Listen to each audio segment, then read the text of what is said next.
In the winter of 1873, the German immigrant community of Milwaukee, Wisconsin, spoke in hushed, fearful tones about 11-year-old Emma Richter.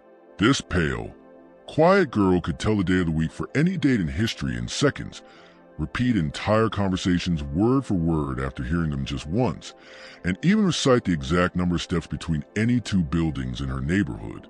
Today we might call this an extraordinary neurological gift. But in 1873, it was seen as either a divine blessing or something much darker. When Emma began using her strange abilities to reveal buried secrets, predict deadly accidents, and recount details of crimes that supposedly no one alive could have witnessed, admiration turned to terror.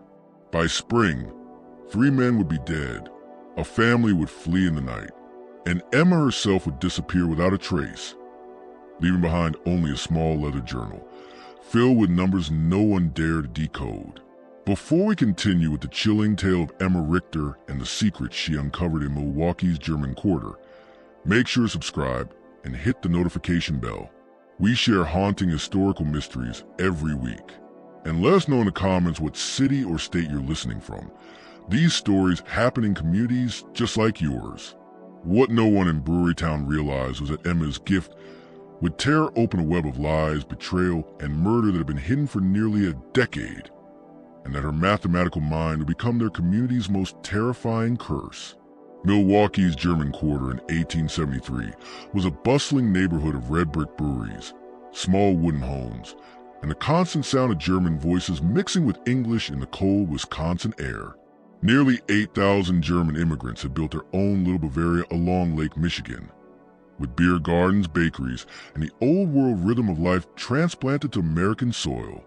Heinrich and Greta Richter had arrived from Bavaria in 1861 with dreams of better future, and with baby Emma, Heinrich found steady work as a brewmaster at the Kellner Brewery, while Greta took in laundry and sewing, working late into the night by candlelight. Emma had been born 3 weeks premature during the harsh Atlantic crossing, so small the ship's doctor doubted she would live. But she survived, slight, pale, and with wide gray eyes that seemed to absorb everything. By age 4, she could repeat conversations she'd heard days earlier, mimicking the exact voices of the speakers. She counted everything: stitches in her mother's embroidery, steps to the bakery, seconds between the brewery whistles. When Heinrich taught her arithmetic, she mastered it almost instantly, solving problems faster than her father could write them.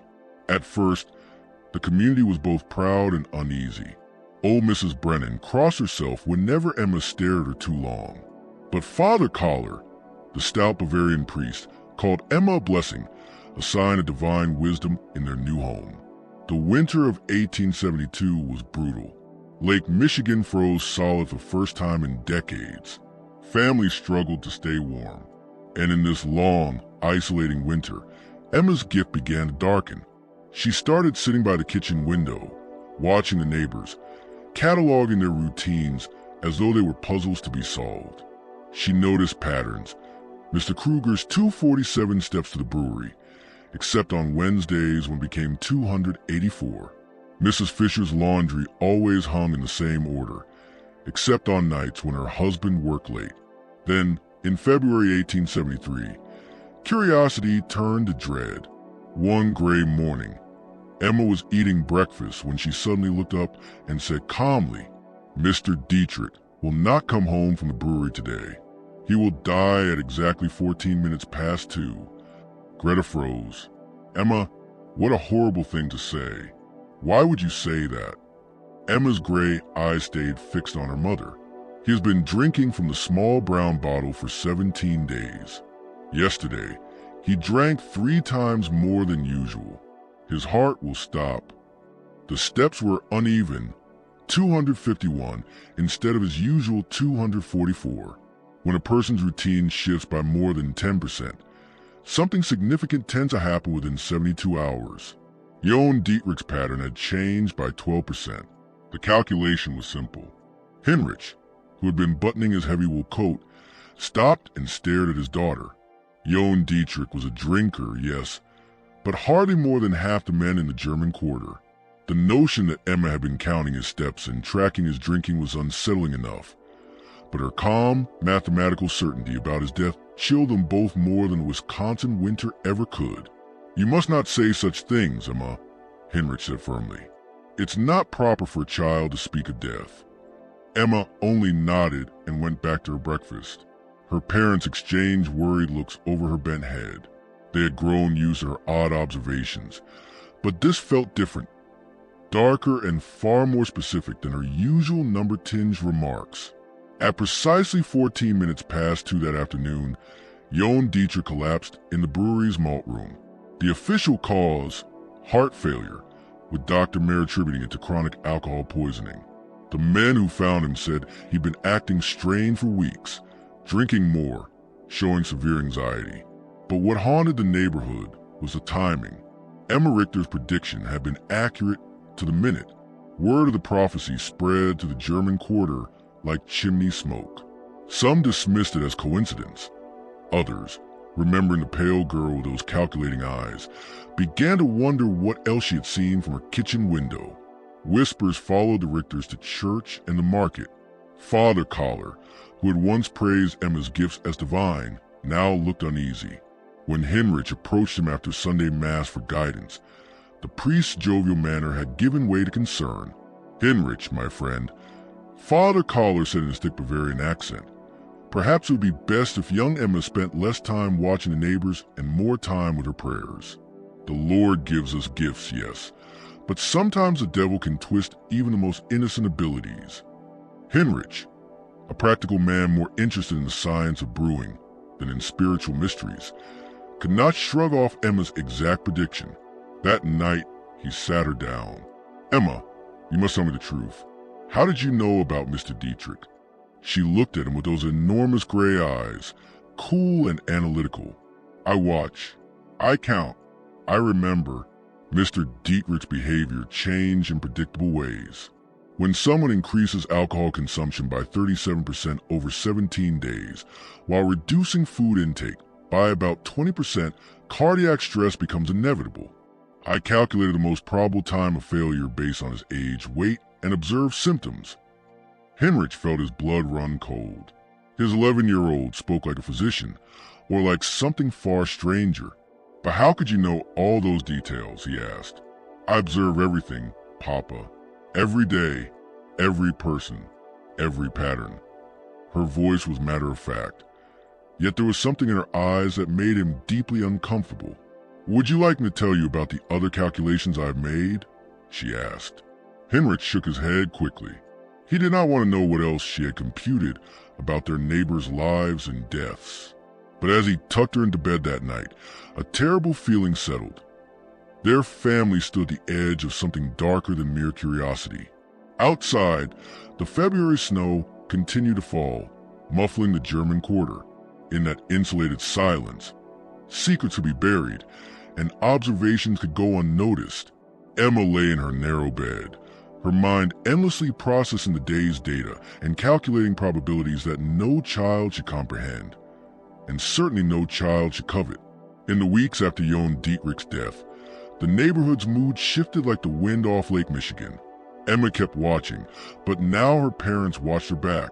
The child who had once been their pride had become a source of growing dread. The brewing community was tightly knit by necessity. Men relied on one another for work, wives for companionship during long winters, and children for play in the narrow streets between red brick buildings. Emma never quite fit.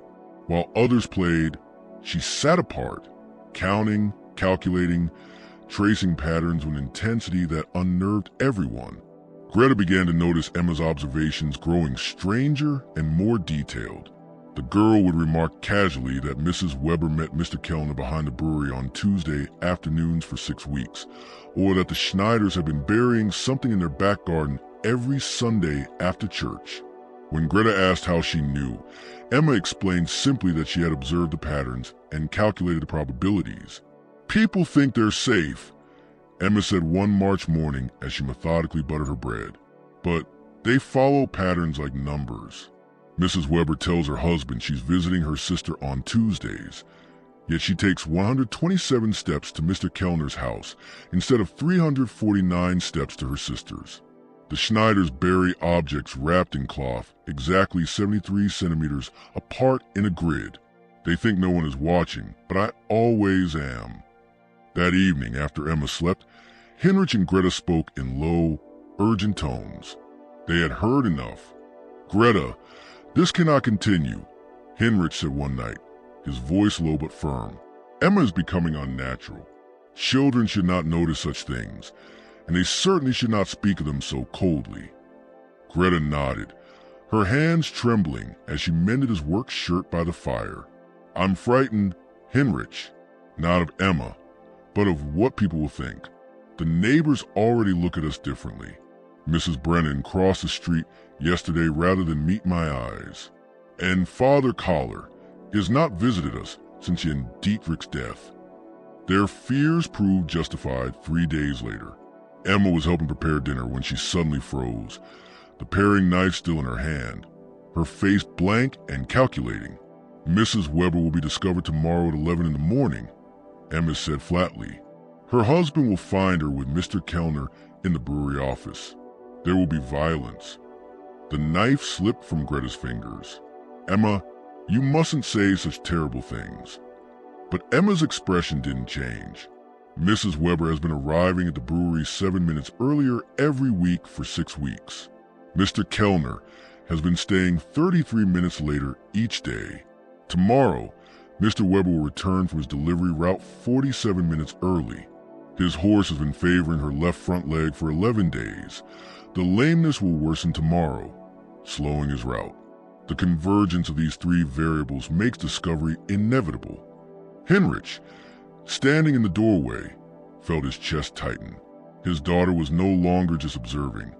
She was predicting the future with chilling precision. "Emma," he asked carefully, "how do you know about Mr. Weber's horse?" "I count her steps when she passes our house. On March 1st, she favored her right legs 53% of the time. Today it was 68. Tomorrow the gait will slow enough to delay the route exactly 47 minutes. The next day unfolded exactly as Emma had said.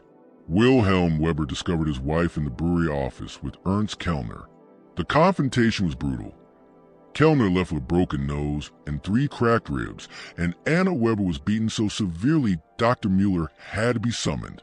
The scandal tore through the German quarter, and what truly unsettled the neighbors was not the affair itself, but the eerie knowledge that little Emma Richter had predicted the entire sequence of events as if it were a problem she had solved on a slate. Word spread quickly.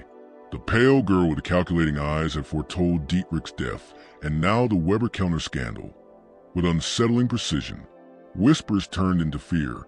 The Richters found themselves increasingly isolated. Friends avoided them at church. Children were forbidden to play near their house. Shopkeepers served them quickly and with downcast eyes. Heinrich's position at the brewery became strained. Kellner, still nursing his wounds, made it clear the Richters were no longer welcome at company gatherings. Emma seemed untouched by the growing hostility. She kept to her window, watching, calculating, and now writing in a small leather journal that became her constant companion. She filled its pages with numbers, dates, and patterns that her parents dared not read. Greta shuddered each time she caught a glimpse of neat columns of figures, as if those pages contained something not meant for human eyes. As winter turned to spring, the isolation deepened. The neighborhood that had once felt like a second home now seemed hostile and watchful. Heinrich began considering the unthinkable, leaving Milwaukee, abandoning the life they had built, and starting again somewhere far from the whispers, the fear, and the terrible accuracy of Emma's predictions. But Emma was not finished. Her journal grew thicker with each passing day, filled with charts of human behavior, numerical tables her parents couldn't decipher, and detailed maps of the quarter marked with strange symbols and measurements. The neighbors' fear began to harden into something darker. Shopkeepers spoke to them only when necessary. Children crossed the street to avoid their home, and even Father Collar limited his contact to curt greetings after Mass. If the isolation troubled Emma, she didn't show it. If anything, it seemed to sharpen her focus. Dr. Friedrich Mueller, the community's physician, grew curious. Unlike the others, he saw not witchcraft but a potential case study. Having trained in Berlin, he had heard of extraordinary mental abilities, though never to this extent. When Heinrich, desperate for answers, came to him in private, Dr. Mueller agreed to examine Emma. It was a rainy Thursday morning when they brought her to his office above the Water Street Pharmacy. Emma answered every question with calm precision, her gray eyes fixed somewhere far away, as though performing silent calculations. "Emma," Dr. Mueller said finally, folding his hands, "your father tells me you can predict when certain events will occur. Can you explain how you do this?" Emma's steady gaze met his. "I observe patterns and calculate probabilities based on behavior. People think their actions are random, but they follow sequences, mathematical sequences. When I have enough data points, I can predict what they will do with high accuracy." The doctor leaned forward, fascinated despite himself. "Can you give me an example?" Emma opened her journal, flipping through page after page of neat, tiny notations. Rain-soaked Thursday evening in late April, when Emma calmly announced during supper that the next death would be Greta's own. "You will die on May 12th, Emma said, her tone as flat and certain as if she were reciting multiplication tables. "At 4:19 in the afternoon. The probability is 99.7%. Greta's fork clattered to the table, and for a moment no one spoke. The words hung in the air like smoke, choking the small kitchen. Heinrich's face turned ashen. "Emma," he roared, louder than he had ever spoken to his daughter. "You will not speak such things in this house again." But Emma merely blinked at him, unflinching. "I am not speaking them, Father. I am reporting them. There are too many variables aligning. Your wife's cough has worsened. The river is flooding, and the North Road will be impassable on the 12th. The doctor will not arrive in time." Greta pushed back from the table, shaking. "Heinrich, make her stop," she whispered, clutching her apron as though it might shield her from the words. "Make her stop." Heinrich grabbed the journal from Emma's hands, tearing several pages in his panic. The columns of figures, the tiny, careful notations, spilled like black ants across the floor. Emma gasped, not in fear, but in protest, as if something precious had been destroyed. "You cannot change the outcome by destroying the data," she said coldly. "The probability remains." For the first time, Heinrich struck his daughter. The sound of the slap echoed in the little house, followed by Greta's stifled sob. Emma did not cry. She only looked at her father with those unblinking gray eyes, a single bead of blood forming on her lip. That night, Heinrich burned Emma's journal in the stove while Greta knelt in the corner, praying aloud. Emma stood at the window, watching the fire consume her work, her expression unreadable. When the last page had turned to ash, she turned to her parents and said in a voice calm and flat as ever, "You have reduced the accuracy of my future predictions by 14%, but the outcome is unchanged." Neither Heinrich nor Greta slept that night, and as the days crept closer to May 12th, an unbearable dread settled over the Richter household. Greta's cough worsened. The river did indeed flood, cutting off the road to town. On the morning of May 12th, Dr. Mueller was stranded on the far side of the bridge, unable to cross. At exactly 4:19 that afternoon, Greta collapsed while hanging laundry, her face turned toward the gray spring sky. She was gone before Heinrich could lift her from the wet grass. When the neighbors learned of the exact timing of her death, they no longer whispered about Emma. They spoke openly of curses, of demons, of God's punishment. Some demanded that the family leave the German quarter entirely. But Emma sat quietly at the kitchen table, her pencil scratching across the fresh pages of a new leather journal. Her calculations had not ended with her mother's death. Heinrich, hollow-eyed and broken, realized with growing horror that Emma's mathematics were only moving towards something darker, something larger. And for the first time, he began to fear not what Emma predicted, but what she might cause. It was a Tuesday morning in late April. Emma sat at her usual place by the kitchen window, watching the street with that same intense, measuring focus. Then she looked up at her mother with those calculating gray eyes. "Mama, there is something wrong with the pattern today." Greta, who was preparing dough for the oven, felt her hands tremble. "What do you mean, Emma?" Emma flipped through her journal, fingers practiced and sure. "Every Tuesday for 11 weeks, Mrs. Brennan has walked the rectory at exactly 3:15. But today she left at 2:47 and walked toward the river instead. Her step length decreased by 12% and her breathing is irregular. This indicates significant distress. The probability of a final act is 87%. Greta's face went white. The clinical way Emma spoke of Mrs. Brennan's possible suicide filled her with horror. "Emma, you mustn't say such things. Mrs. Brennan is a good woman. She would never—" "The probability is 87, Emma interrupted, as if discussing the weather. "When a person abruptly alters an established behavioral pattern and shows physical signs of distress, irreversible decisions typically occur within 4 hours. Mrs. Brennan's pattern changed 43 minutes ago." Greta dropped the dough and ran into the yard to find Heinrich, who was in a small garden trying to find order in the simple work of preparing soil for spring planting. "Heinrich, come quickly. Emma says Mrs. Brennan is going to harm herself. We must do something." Heinrich felt that old, hollow dread settle in his chest. They hurried along the route Emma had indicated, following the path to the river. There, on the dock where the fishing boats were tied, stood the elderly widow, staring into the dark water with the empty, ruined look of someone who had decided the world was no longer for her. "Mrs. Brennan," Heinrich said softly, approaching without startling her. "Are you all right?" She turned, eyes rimmed red. "Heinrich, what are you doing here? I was worried.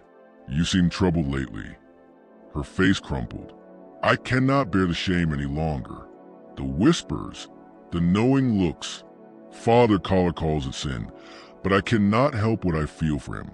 Better to end it than live with disgrace." Heinrich's blood ran cold. Emma's observations about Brennan and Father Collar had been accurate. The widow stood on the brink of something final.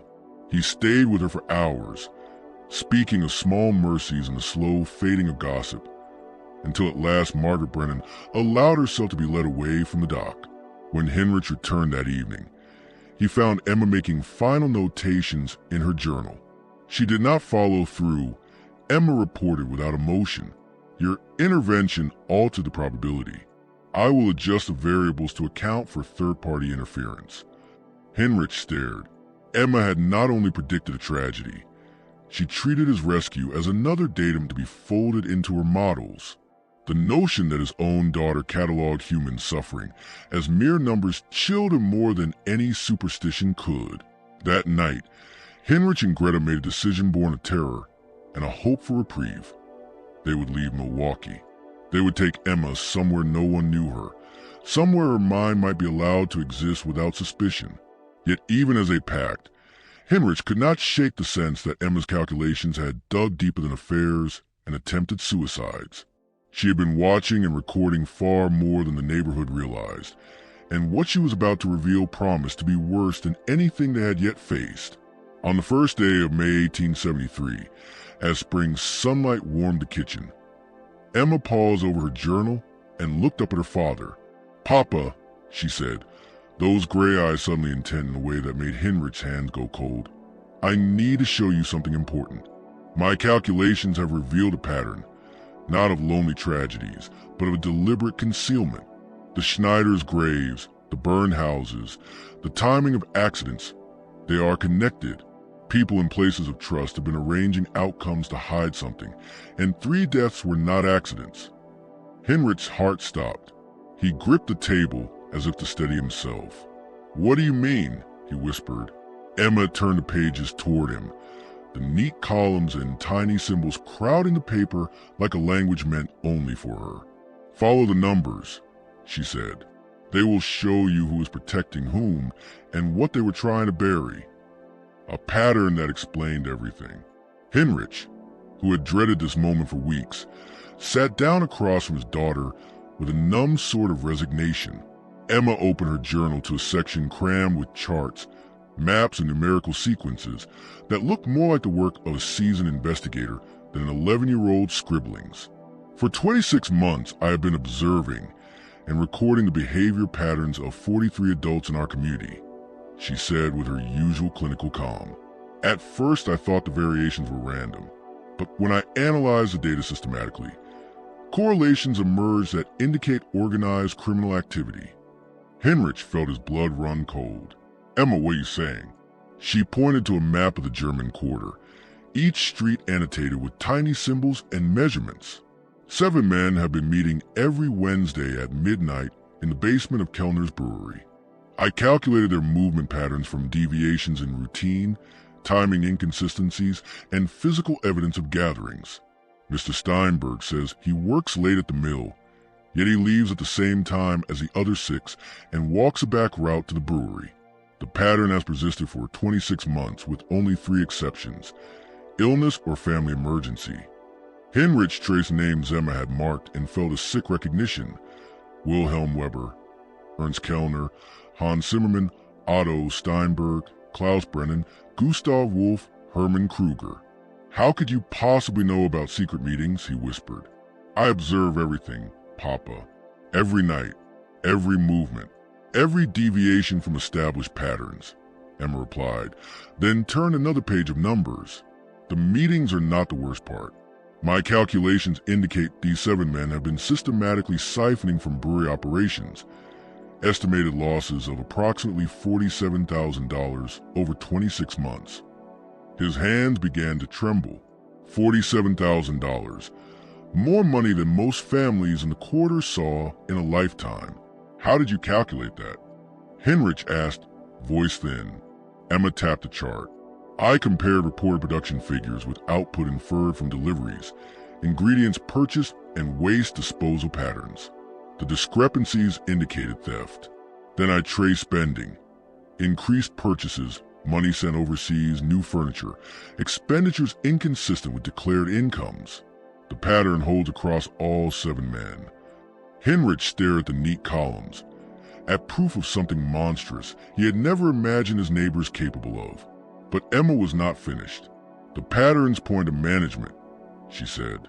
The logistics and timing require knowledge of security and records.